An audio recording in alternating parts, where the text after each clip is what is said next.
want to tell you something. The day after Christmas, it was a Friday, and I went to work, this time work being Palladio. Alessandro, our maitre d', was in Italy celebrating Christmas with his family, and I was helping out in the restaurant. Our lunch service was kind of, we didn't have a lot of people. We were scheduled to have 23, and 6 of them, a group of 6 came in and changed their minds and went to the library, 1821 instead.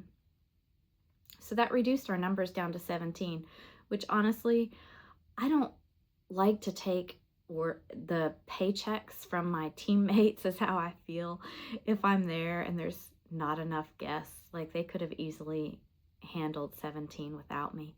But I do love working there, and so I stayed for dinner service, which was also supposed to be 23, which we did end up having 23.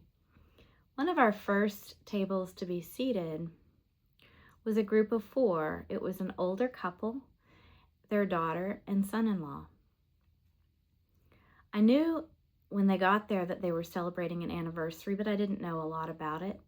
And when I first came around to serve them water and check on them, the older lady was very, she reached out and touched my shoulder and started talking to me and telling me that it was their 50th anniversary. And I just was excited for her, and I said, "Congratulations, thank you so much for choosing Palladio as your place to celebrate." And we had a little exchange. I felt at that time that the other 3 guests at the table acted a little tense, maybe a little bit nervous about something, and it had to do with the older lady. I wasn't 100% sure at the time, but I started to suspect that she might be going down the path of Alzheimer's or dementia, which I'm very familiar with. So I tried to reassure them without stating anything obvious in front of the lady. Anyway, I came back around the second time to check on the ladies and the guests at the table. And at that point, the elderly lady asked me to show her how to make her a song play on her phone. It was Celine Dion's "If You Asked Me To," which is a sweet love song.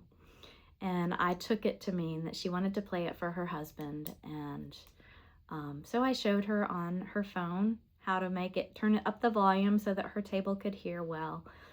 And she took the phone back and immediately hit the wrong button, and she got really confused. Anyway, it didn't work out. So I had to move on to other guests. But a few minutes later, the elderly lady walks back to the bathroom and asked me to put on Celine Dion's "If You Asked Me To" over the loudspeaker in the restaurant. Well, that's an unusual request, and wouldn't happen just for everything. But I was already getting a strong feeling from this lady that she was having a very, very special day, and in her way, she was probably reverting back to some memory from a long time ago, and I just wanted to create the most beautiful time I could for her. So while she was in the restroom, I went to our sound system and changed it from Christmas music and put on Celine Dion's "If You Asked Me To." She came out of the restroom and was so happy to hear it playing over the loudspeaker. She went over to her husband at the table and pulled him up out of his chair, and he put his arms around her, and they started slow dancing in the aisle. Let me tell you something. That was just a beautiful sight.